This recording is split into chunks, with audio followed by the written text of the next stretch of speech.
Hey, say something. You can hear me, can't you? My mother-in-law and husband are in the same living room, but they act as if they can't hear me. Hey, Mom, do you hear something? What? I don't hear a thing.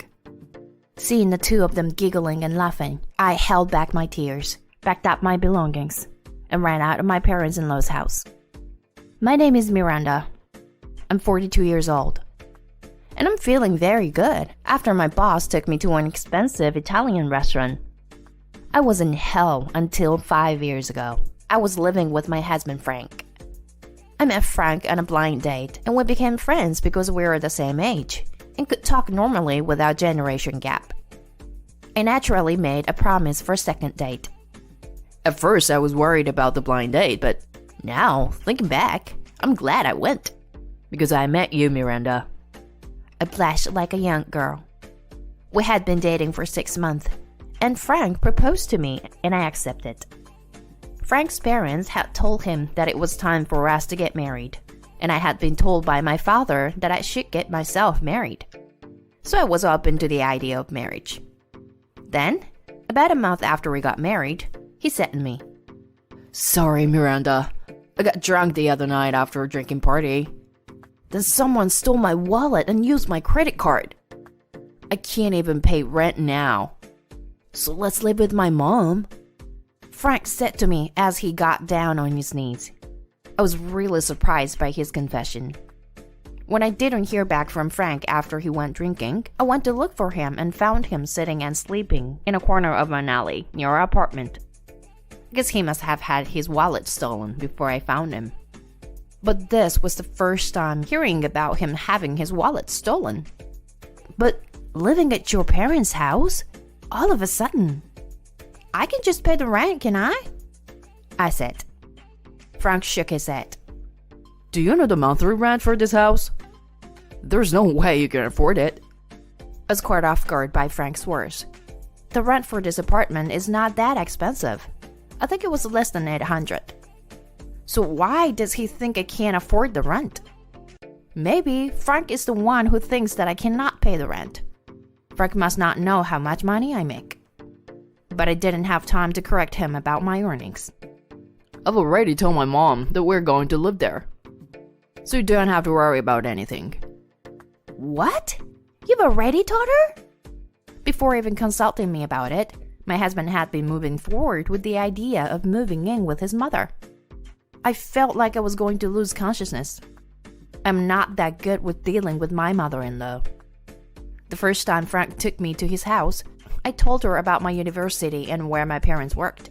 Then, she sighed loudly and said, What's wrong with you? Frank has chosen a very ordinary woman, she said in a loud voice. At that time, Frank went to the kitchen to get himself another cup of tea. So I am sure he did not hear his mother said that. I was so surprised to hear my mother-in-law's words that I froze. It is true that your educational background and the place of work of equal science may be important, but I don't think you can know everything about a person just from that. However, my mother-in-law felt like she knew everything about me. When we got engaged and I went to visit her again, she raised an eyebrow and said, I'll allow you to marry him, but don't be a burden to Frank, she said to me in a very spirit way. My mother-in-law must really not want me to be Frank's wife. I felt heavy at the thought of living with such a mother-in-law. It seemed that my mother-in-law's personality would not change even if we become a family. A few years before I met Frank, a man who would become my father-in-law couldn't bear to live with my mother-in-law. I heard that he divorced her because he couldn't take it anymore. When I asked Frank what really happened, who knows? It happened after I left home, and it was probably over some stupid fight, is what he told me. And it didn't seem like he thought too hard about his parents' divorce. I'm sure my mother-in-law said something out of line. From the first time I met her, I didn't have a good impression of my mother-in-law. And my uneasiness turned out to be right on target. When Frank and I came to my parents-in-law's house on the day of our move-in, my mother-in-law said to Frank, "Welcome, Frank. You can go rest in the living room. I'll bring you tea and snacks." She invited him into the living room as if she were welcoming a small child. But to me, she said, "Can you put your things away already? I'm accepting this sudden move-in with you, you know." She glared at me as she said it.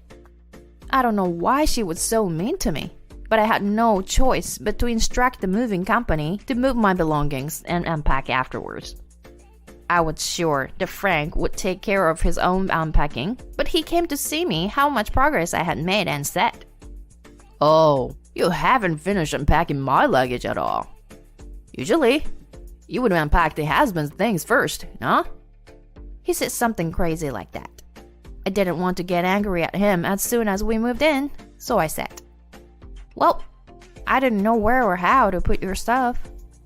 He said, "I guess that's true," and started to unpack his own luggage. After a while, my mother-in-law came to check on us to see how we were doing. "What a lousy wife you are, making your husband do all the work," she said to me. "I don't think it's right for a husband to leave everything to his wife." I was worried that I wouldn't be able to make it like this from the first day. But I knew I must not give up. In the first place, I had no idea why I was doing this. I didn't say anything in response to my mother-in-law's words. I think she's getting carried away and making fun of me. If she says something to me again, I will say it back to her. However, that decision may have been wrong. It was after we had finished unpacking, and Frank and I had left for work. Frank's office was closer to the house compared to my office. So, even if we had the same regular work hours, Frank would come home earlier than me. So there's no way I can come home earlier than Frank and cook dinner for him. When I came home later than Frank, my mother-in-law said to me, "Miranda, why don't you try to cook dinner for your husband? Shouldn't you be home by the time he gets home and have dinner ready?"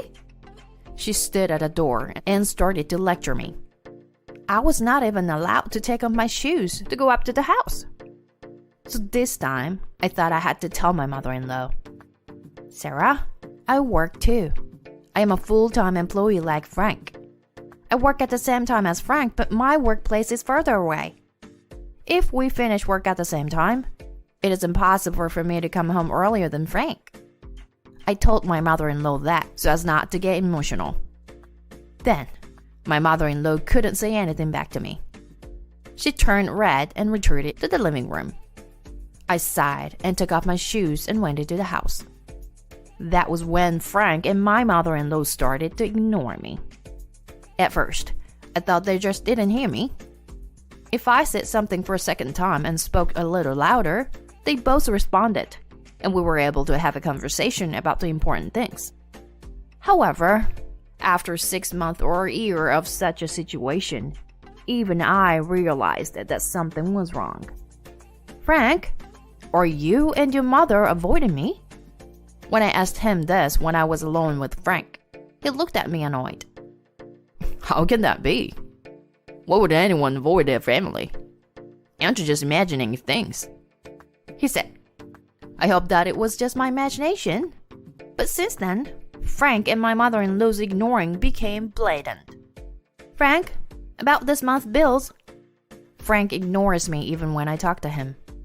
I raised my voice to ask him if he didn't hear me, but then he would get up from his seat and go to his room. Even to my mother-in-law, "Sarah, about today's dinner." But she would stare at the TV screen and would not look at me. I called out to her repeatedly, and my mother-in-law turned up the volume on the TV to drown out my voice. The TV was so loud that I held my ears and ran away. This kept happening, and I kept thinking, why in the world is this happening? Did I do something wrong? I was depressed for days. I still did all the household chores such as laundry, cleaning, cooking, and such. My mother-in-law did the housework when I was not around, and I think we had a functioning household that was at least livable. If I just spent my time without saying a word, surely we would both learn to talk to each other properly. So I thought. And 2 years had passed since Frank and I came to live with his mother. I met someone from my work, and after listening to his story, a question came to my mind about Frank. I wanted to ask Frank about it, but he still did not respond my questions. Finally, I got impatient and said, "Hey, say something. It's not like you can't hear me." Frank and my mother-in-law are both in the same living room. It's not like they can't hear me. Hey, Mom, can't you hear anything? What? I don't hear anything. They laughed without looking at me. That's when I realized, oh, these people just want to hurt me. This is not my family anymore. With that thought in mind, I packed up my belongings and left the house. When I left the divorce papers which I had signed, but when I went to the city office a short time later to check, I found that the divorce papers had been filed immediately after that, and I had returned to being single. After fleeing my husband and his mother, I decided to go back to my parents' house to heal my broken heart. I didn't like the idea of Frank knowing where I worked, so I took the plunge and changed jobs. And when my life had settled down, I moved out of my parents' house and started living on my own. I met the man of my dream at my new job. The man I met was Jim. And we first met at a coffee shop that was in the same building as my workplace. He dropped his wallet while he was paying the bill in the coffee shop, and I joined him in line to pick up the coins that had fallen out of his wallet. He then said thank you to me and bought me the coffee I was about to order. We didn't know each other's name at the time, and I thought we would never see each other again. But then, he and I ran into each other again at work. I thought this was a great coincidence, and after work I told him, "Thank you for your coffee," I said. And he shook his head in a panic. "You're the one who helped me, so you don't have to thank me," he said. After 3 years of such coincidence, Jim finally said to me, "I'd like to date you. If it's okay with you?" He confessed to me, and I told him yes. With my ex-husband Frank, I met him on a blind date and I got married before I had much time to get to know him, which was a terrible experience. But with Jim, I had 3 years to get to know him. So, with peace of mind, I decided to go out with him. He trusted me too. Then he asked me to move in with him first, instead of getting married, so we started living together. Then, 4.5 years after Frank and I divorced, Jim and I got married. We decided that there was no need to have a big wedding. By that time, I had forgotten about Frank. But then, Frank contacted me for the first time in a really long time. I had forgotten to block his number because I had not even heard from him that I had filed for divorce. The wrapped text said, "My mom passed away. Come to the funeral." Why would I, the ex-wife, whom he divorced 5 years ago, have to attend his mother's funeral? I told this to Jim, my now husband, with a quizzical look on my face. He said, "Do you want to go just for the wake?" "I'll go with you, because you've been a part of their life, and now you're my spouse," he told me. To be honest, I didn't want to see Frank, because I didn't want anything to do with his family again. But I also didn't want them to think, by not attending my ex-mother-in-law's funeral, I was just like them, by ignoring them. Besides, I have nothing to worry about if I have Jim by my side. It's not likely, but if Frank is trying to get back together with me and wants to invite me to his mother's funeral, I can deny the possibility completely because I have Jim. Looking back, I can't say that I've done anything about Frank's relationship, but ran away from it. Now I can finally put my past behind me. So I went with Jim to Frank's place. We were dressed in mourning clothes, like everyone else, and when Frank spotted me among the mourning people, he approached me with a grin on his face, no unlike one at a funeral. I hadn't seen Frank in 5 years, and his face looked a little fuller than before, perhaps from inactivity, and his smirk was eerie. "Hey, Miranda, you haven't deleted my number. So I guess you still have feelings for me, right? You really wasted your time too, didn't you? I can't believe you ran away from home and divorced me over something as trivial as that. I'll let you come back if you beg." I was clearly uncomfortable with the look on his face. And he looked next to me, and suddenly his smile disappeared. Jim stares at Frank with a cold stare. Do you have a problem with my wife? He puts his hand on my shoulder as he said this. Seeing this, Frank's face turned pale and he began to shake. Boss, this is... Whoa! I tilted my head. It is true that Jim is the president of the company I work for, but I had no idea that it was related to Frank. What's he talking about? I looked at Jim and he said, Actually, I didn't say anything to you, but I did look into your ex-husband to see what he did to you. I found out that this man had been fired from his previous company and that he had embezzled money. My eyes widened. The reason I distrusted Frank when I was married to him was because I happened to hear about his job from someone who happened to be a colleague of his and an acquaintance of mine. Moreover, when his embezzlement was discovered and he was charged with money, that was when Frank told me we were going to live at his mother's house. It was then I realized that Frank was lying when he said his wallet had been stolen and his savings were empty.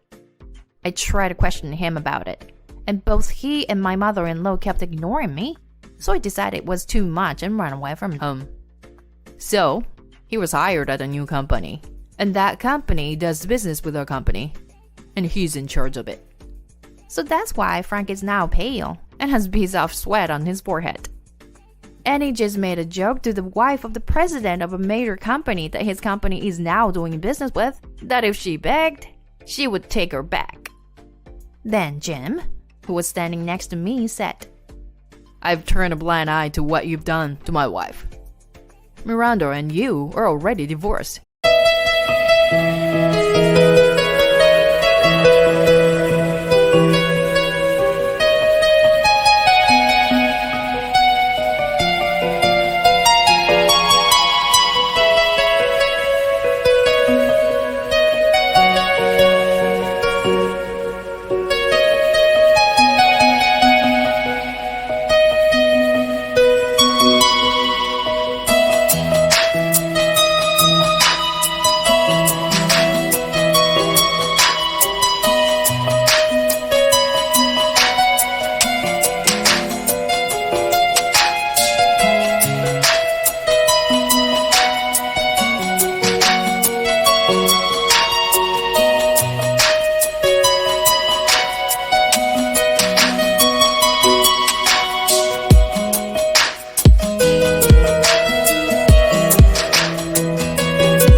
and you were an employee of a business partner to me.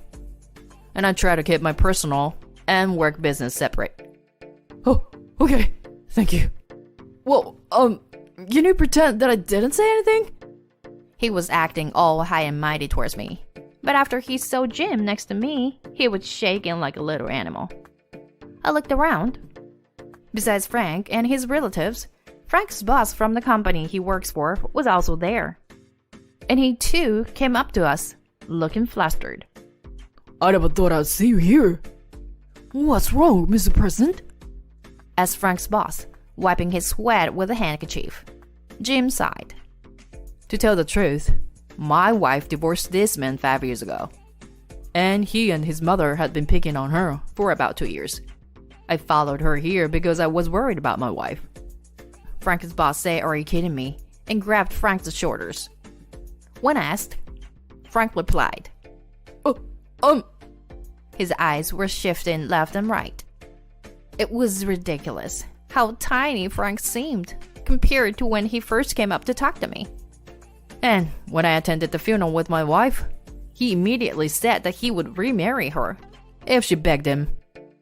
I'm really glad I followed my wife here, Jim said.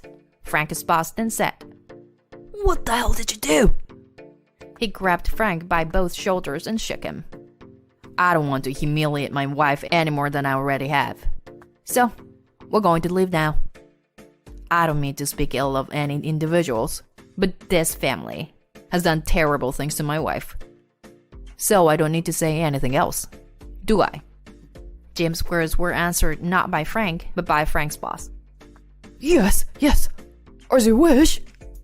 I'll make sure to scold him. Frank looked like he lost everything. I wonder if he could serve as a funeral pallbearer in that condition. But it was none of my business or Jim's business. Jim and I decided that there was no need for us to be there. So we left. And a few days later, Jim told me, I actually got a call from that trading company. It seems your ex-husband has been laid off. I was surprised. Fired? I thought you didn't take personal feelings into your business. I did, but it seems they didn't. I didn't say anything, but I got a call that he was fired. His boss said he was sorry for making you feel uncomfortable too. Apparently, he had been running up expenses at his current company, and that was a deciding factor in his termination. I sighed.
Terrible that I was married to someone like that, I said, and Jim laughed and said, Well, that divorce was the only reason I met you.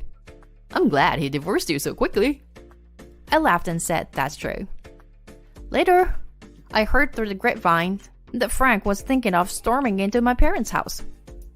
But my parents' house had been torn down several years before, and my parents had moved to another place where a new house had been built. When you see a new house, you usually expect to find another family living there. But Frank thought that Jim and I were living there. So he started banging on the door in the middle of the night screaming, Miranda, I lost everything because of you. You're responsible for this. You better pay me. That was apparently what he was saying. The residents of the house immediately reported the incident, and he was taken away by the police. Apparently, Frank and his mother-in-law were not well liked among their relatives because of their bad character, and no one wanted to help Frank. One day, one of his relatives saw him standing in line at a soup kitchen, but he was so disfigured that they were not sure if it was him or not. I guess he's getting what he deserves for neglecting people's hurts. As for me, I have forgotten about him, and I'm now building a happy home with my kind husband.